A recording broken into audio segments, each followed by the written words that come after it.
Whether right next door, across the country, or at the side of the road, good neighbors can be found just about anywhere. CAA proudly presents Calling All Neighbours, an online series hosted by our CAA partners, experts, and community members. Being a good neighbor is more than just human nature. It's Mother Nature. And thanks to our partners at the Toronto Zoo, we have the chance to see how these animals live together in harmony. On today's episode, we get to meet the Western lowland gorilla family and learn how they support one another as a tight family unit. Next, just as CAA protects their members, the Toronto Zoo works hard to protect animal populations. We sit down with expert zookeeper Brent to learn how the zoo is a part of a conservation community, helping at-risk or critically endangered animals get back to their natural habitats. And finally, what does it mean to be a good neighbor? We take a look at some unlikely friendships to see how a community of different species can help each other thrive. All of this and more starts right now. Over the past year, the meaning of home has become even more important. Much like our animal friends, our homes are our habitats, where we eat, sleep, work, and play.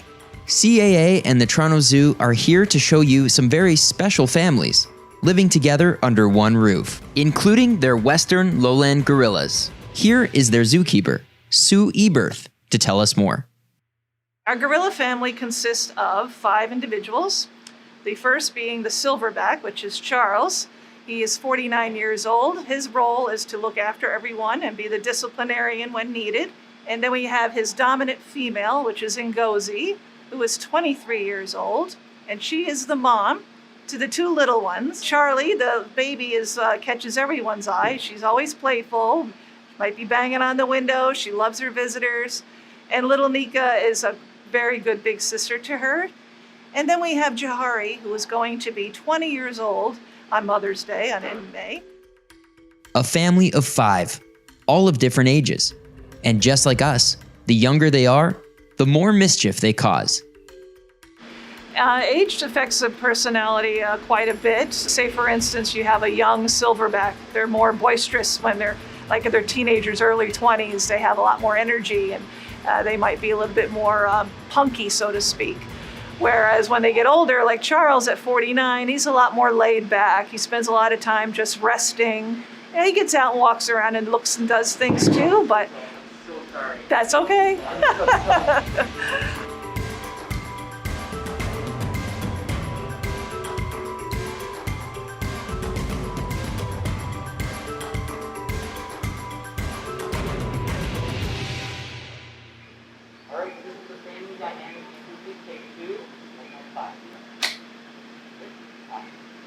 As you just were watching, Nika and Charlie were playing, a little roughhousing a little bit, and Jahari was sitting on the tree log watching. So Ngozi, the mother, came walking on over to see what was going on, and instantly Jahari got off the log and she walked away, and that's how Ngozi displaces her. Mom might be coming over a little angry, we're not sure, so she's going to get out of the way and not get into any altercations with Ngozi. But in fact, Ngozi just came over to see what her daughters are doing, and she walked back away. Gorillas are very intelligent beings, and they're very emotional as well. When the 2 little sisters play, Nika and Charlie, you'll see some roughhousing and some laughter, actually. They laugh with each other as they play. And then they'll often hug one another, too, and you'll get to see that. So they're very close. It's a very intense family unit. And again, one individual is just as important as the next, and they will defend each other with their lives if they have to. So moms are very important to the little ones. Their childhoods are very long, and they do learn from each other. So it's very important that they stay with the family unit as long as they can. What you learn from watching gorillas, for me anyway, is exactly how to be just relaxed, calm, appreciative of what's around you. They love their families. They look after their family with all they have. So Charles is, like I said before, his main focus is the care and safety of his family. So Western lowland gorillas are critically endangered, and the reason that is because of the deforestation that's happening over in Africa, the bushmeat crisis, which is poaching, climate change, and disease. And one of the ways you can help these critically endangered species like Johari behind me here is by recycling your used cell phones with us. And the reason why we collect used cell phones is because there's a mineral inside each phone. It's mined heavily in the Democratic Republic of Congo, which is prime gorilla habitat.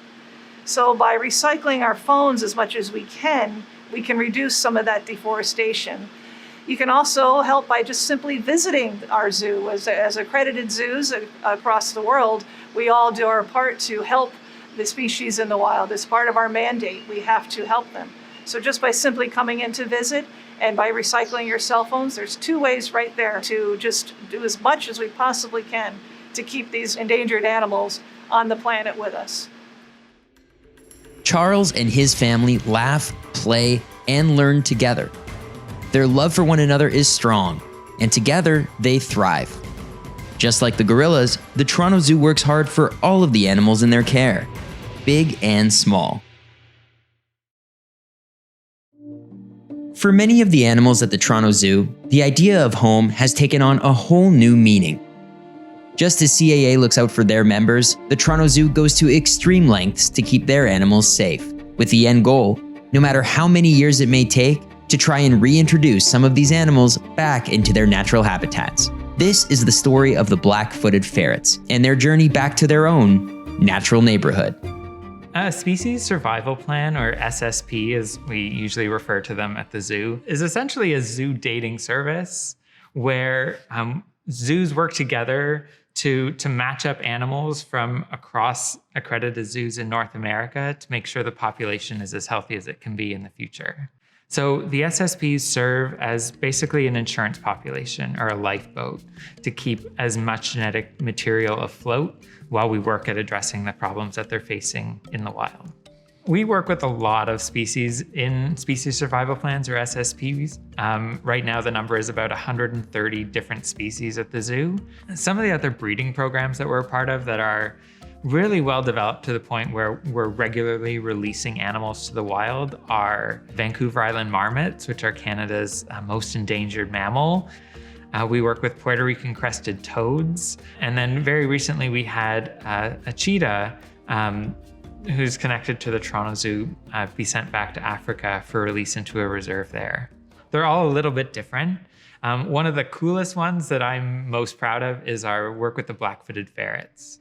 Blackfooted ferrets are a really interesting animal in that they were thought to be extinct. They thought there were no Blackfooted ferrets left in the world in the 1970s.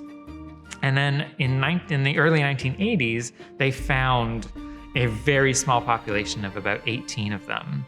And at that point, they decided to bring all of those animals into human care to try and get their numbers up so they didn't disappear entirely. And the SSP is the framework that allowed that to happen.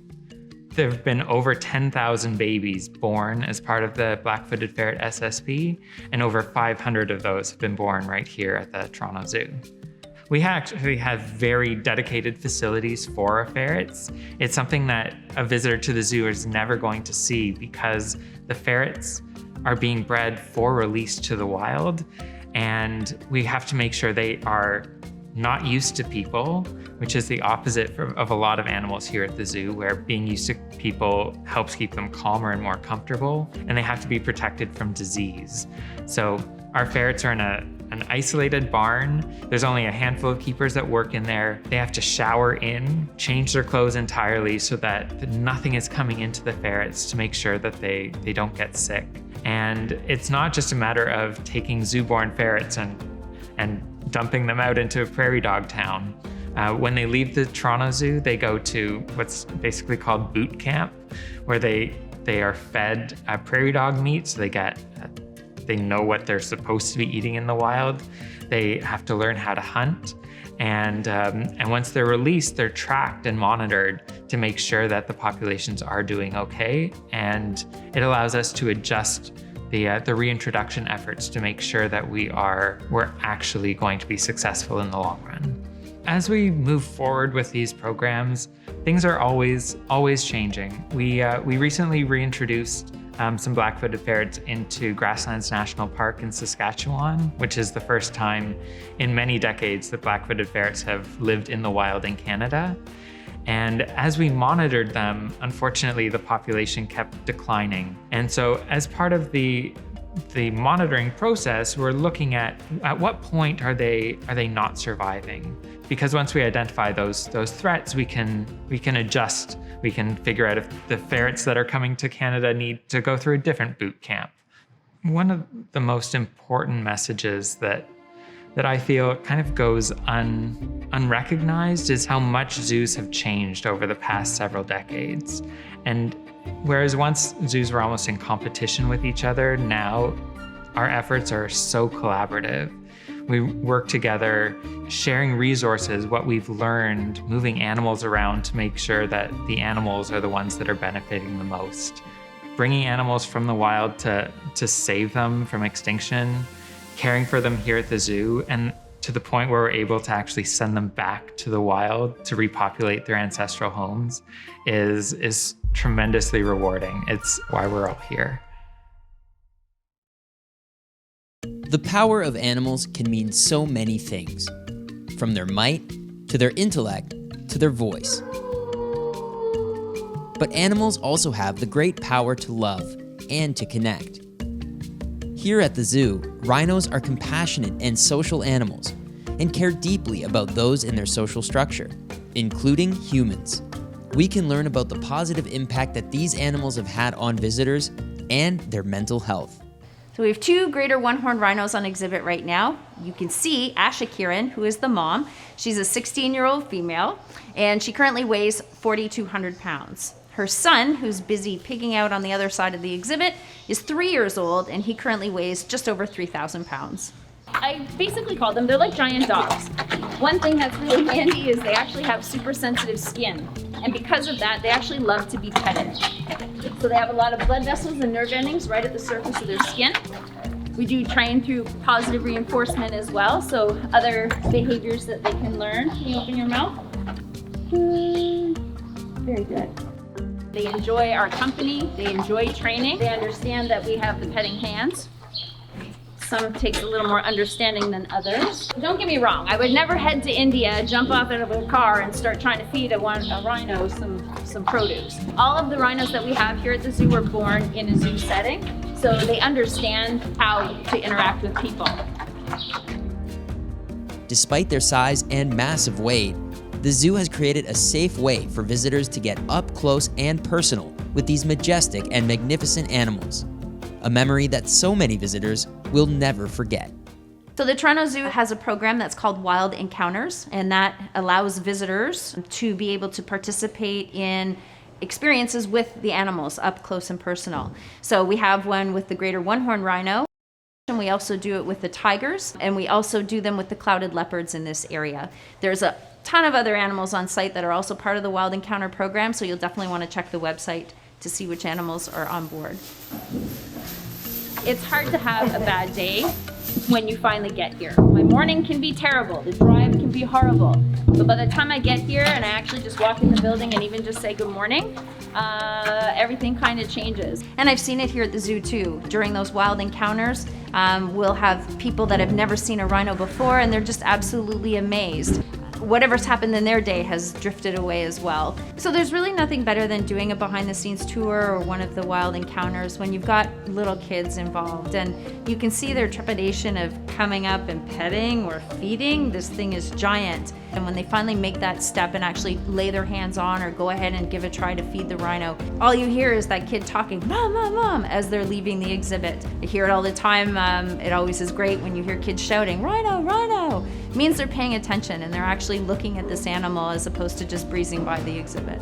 It's those moments that warm my heart because I feel like I've probably helped to convert this little guy into someone who's going to be a rhino warrior one day and help save these animals. So there are 5 species of rhino left on the planet, and 3 of the 5 are considered to be critically endangered.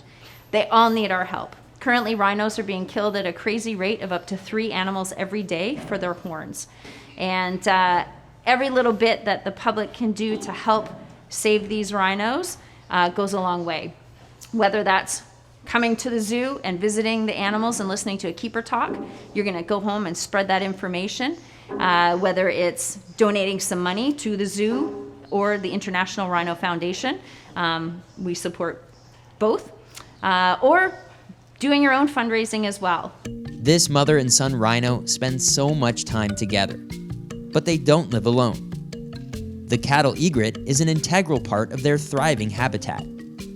This is just one example of the many animals at the Toronto Zoo that share a home.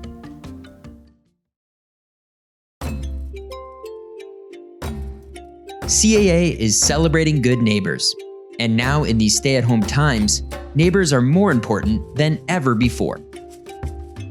And just like us humans, the animals at the Toronto Zoo rely on each other to support their friendly neighborhood habitats. This is the story of how the most unlikely of neighbors can help each other thrive. So mixed enclosures are where we exhibit multiple different types of species in one habitat. Here in the Americas Pavilion, we have a few different mixed exhibits. We have a bird aviary that has multiple different species of birds that are from Central America. We also have a mixed porcupine exhibit. So we have a prehensile-tailed porcupine, 2 plush-crested jays, and an elegant-crested tinamou, and those are all animals that would live in South America. We also have a mixed exhibit with a sloth and some of our monkeys, our golden lion tamarins. We also have some small birds that live loose in the aviary as well.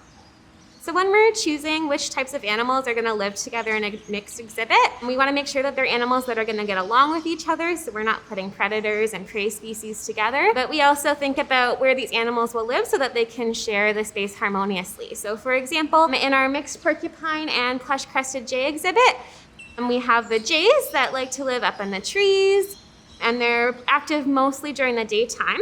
And then we also have our porcupine, and she's active mostly at nighttime. So that way they can kind of share the exhibit, and they're not kind of fighting over different spaces at the same time. And then we also have our tinamou, who's a ground-dwelling bird, and he makes the best use of the bottom of the exhibit. So definitely sometimes the animals will help out each other in different ways. And in other exhibits, we've also seen our sloth interact with some of our smaller primates, and the babies have even been seen riding along on her back.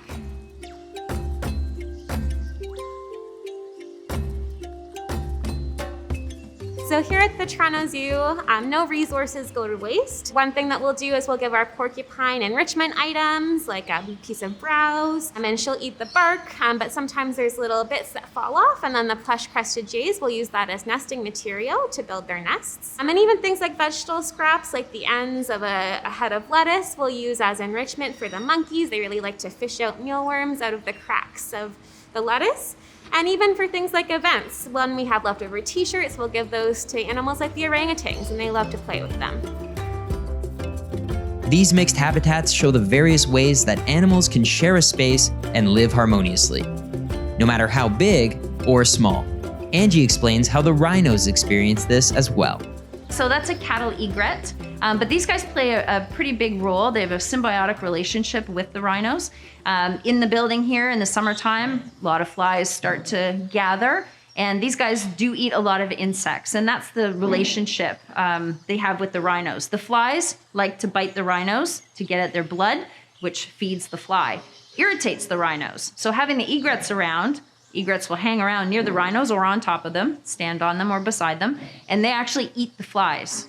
And so the rhinos are very happy to have the egrets hanging out with them, because that means every fly the egret catches, it's not biting the rhino and bothering them. Here at the zoo, a really great neighborly habitat would be a habitat where all the animals are interacting with each other in a harmonious way. They're sharing all their resources and their food and making the best use of the habitat. We hope you enjoyed today's episode. And remember, on your next visit to the Toronto Zoo, show your CAA membership card and receive a 10% discount on regular priced admission. On the next episode of Calling All Neighbors, summer weather means more time spent on the move. Whether by road, by path, or by foot, we call on the experts to prepare you for your summer adventures.